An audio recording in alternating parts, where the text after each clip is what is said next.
lorsque nous parlons de la personne et de l'œuvre de l'Esprit, effectivement, le Saint-Esprit, partout où il passe, il ne laisse jamais indifférent qui que ce soit. Alléluia. Mais pour aller plus loin, je vais dire ceci. Jésus-Christ est la consolation d'Israël. Mais par contre, le Saint-Esprit est la consolation de l'Église. Alléluia. Jésus-Christ est la consolation d'Israël. Du reste, la Bible dit, il est venu chez les siens, et les siens ne l'ont pas reçu. Mais à tous ceux qui l'ont reçu, il leur a donné le pouvoir de devenir enfants de Dieu. Amen. Alors c'est pour cela que Christ, avant de rentrer au Père, a commencé à préparer l'Église. Il a préparé l'Église d'abord, il a préparé les leaders à la vie du surnaturel. Alléluia. Il a commencé à leur parler clairement et ouvertement d'une personne qui lui était chère. En d'autres termes, ce que je peux dire, c'est que Jésus a commencé à donner le secret de son ministère. Parce que son ministère était basé sur l'intimité avec le Saint-Esprit. Vous allez voir dans le chapitre 14 du livre de Jean, il commence à parler, il dit ceci, celui qui croit en moi fera lui aussi les œuvres que moi je fais, et il en fera de plus grandes parce que je m'en vais vers le Père. Alléluia. Nous remarquons que Jésus commence à introduire l'Esprit de Dieu. Il aimerait que l'Église puisse être en contact avec le Saint-Esprit. Parce que sans l'Esprit, il était difficile à l'Église de pouvoir faire face aux obstacles et aux réalités du monde. Alléluia. Alors il leur parle, il leur dit ceci, je prierai le Père, il vous donnera un autre consolateur. C'est là que je vais revenir dans ce que j'ai dit tout à l'heure, et que Christ est la consolation d'Israël, et que le Saint-Esprit est la consolation de l'Église. Parce que là il parle d'un autre consolateur. Lorsqu'on parle de notre consolateur, c'est qu'il y a eu avant un consolateur. Alléluia. Donc la deuxième personne qui arrive est le second consolateur. Alléluia. Qui est l'œuvre, qui est la personne du Saint-Esprit. Il leur dit ceci, je prierai le Père, il vous donnera un autre consolateur, afin qu'il demeure éternellement avec vous. Il dit encore, l'Esprit de vérité que le monde ne peut pas recevoir. Parce qu'il ne le voit pas, il ne le connaît pas, il sera avec vous, il sera en vous. Alléluia. Christ commence d'abord par parler, par faire comprendre au peuple les dimensions dans lesquelles l'Église doit faire face. Il leur parle de la présence de l'Esprit de Dieu avec eux. Il leur parle de la présence de l'Esprit de Dieu en eux. Et plus tard, ça sera la troisième dimension qui sera la présence de l'Esprit de Dieu sur l'Église. Alléluia. Mais maintenant, lorsque je parle de ce texte, nous venons de lire le texte de 1 Samuel. La Bible nous fait comprendre que Israël, face à cette réalité, a besoin d'un roi. Dieu s'est choisi un roi. De la même manière, tel que nous sommes assis ce matin, Dieu a porté son regard sur nous. Nous sommes le choix de Dieu. Alléluia. Qu'on le veuille ou pas. Peut-être dans ta famille, tu es la seule personne à être convertie. Ou bien peut-être tu es le premier ou la première personne à donner ta vie à Jésus. Mais une chose est vraie, c'est que l'Éternel, le Dieu vivant, a une destinée pour toi.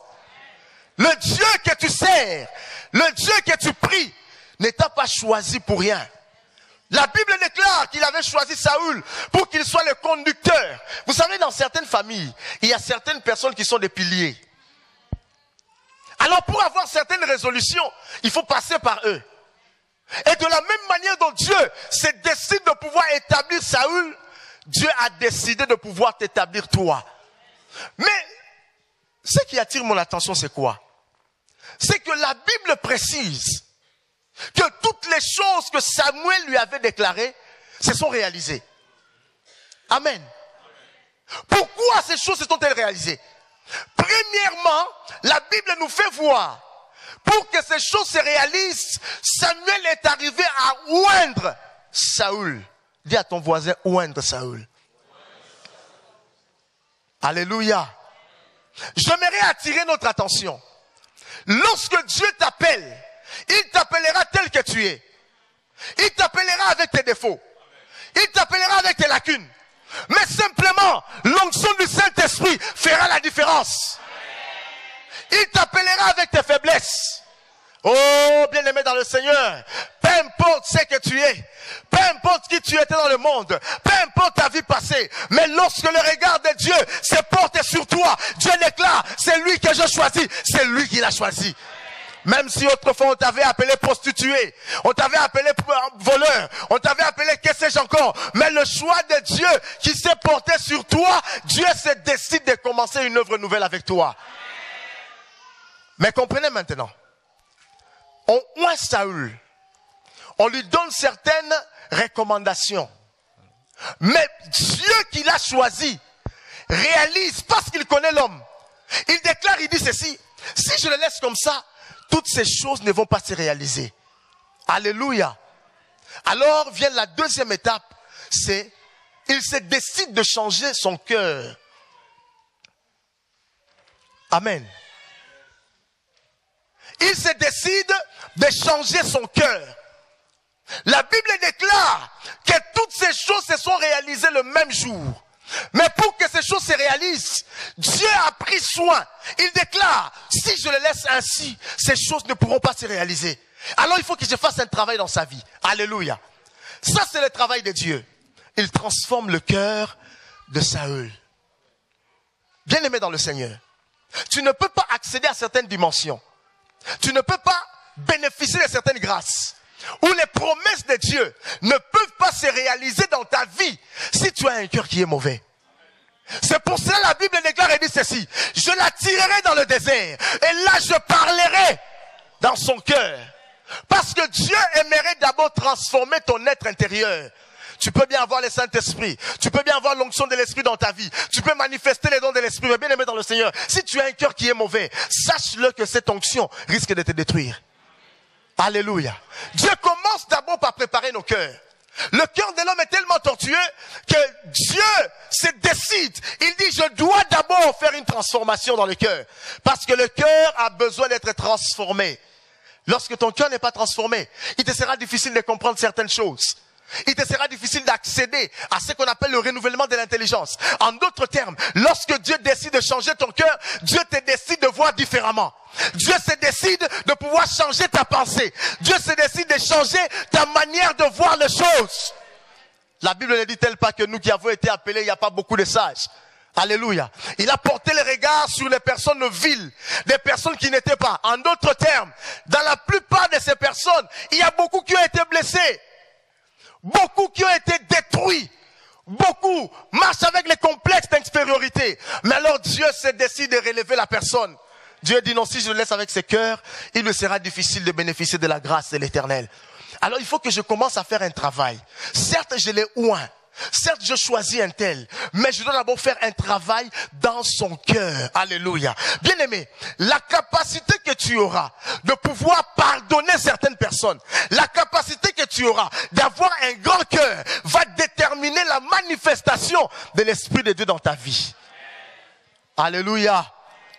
Plus tu as un cœur qui est grand, un cœur qui est capable de supporter certaines choses, c'est alors là que l'Éternel Dieu est capable de pouvoir te faire confiance. Il est difficile, bien aimé dans le Seigneur, de faire face et de vivre sur cette terre de vivants et de ne pas être blessé.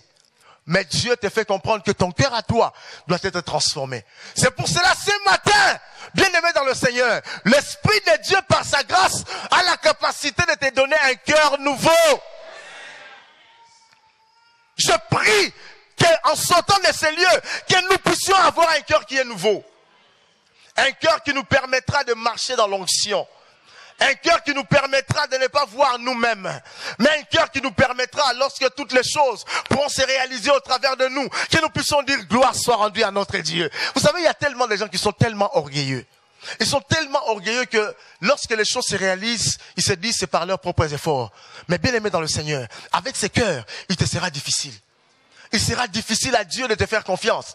Parce que Dieu va comprendre que lorsqu'il te donnera quelque chose, la gloire ne reviendra pas à l'Éternel, mais la gloire te reviendra à toi. Or, Dieu ne partagera jamais sa gloire avec qui que ce soit. Alléluia. C'est pour cela qu'il décide de changer le cœur du roi. Alléluia. Bien aimé dans le Seigneur, le cœur est très important. Le cœur est très capital pour une vie remplie de l'Esprit. Alors lorsque ton cœur est rempli d'amertume, de méchanceté, de rancune, de rancœur, tu feras obstacle à l'action de l'esprit dans ta vie. Alléluia.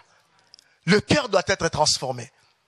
Bien aimé, c'est une clé pour des personnes qui veulent marcher dans l'onction du Saint-Esprit. Tu veux expérimenter la gloire de l'Éternel. Vous savez, il y a beaucoup de personnes dans des églises qui aiment et qui désirent voir Dieu à l'œuvre. Mais il y a peu de personnes qui se donnent ou s'exposent à l'action de l'Esprit dans leur vie. Il y a peu de personnes qui acceptent à ce que Dieu fasse un travail dans leur cœur. Parce que lorsque le cœur n'est pas préparé, il nous sera difficile.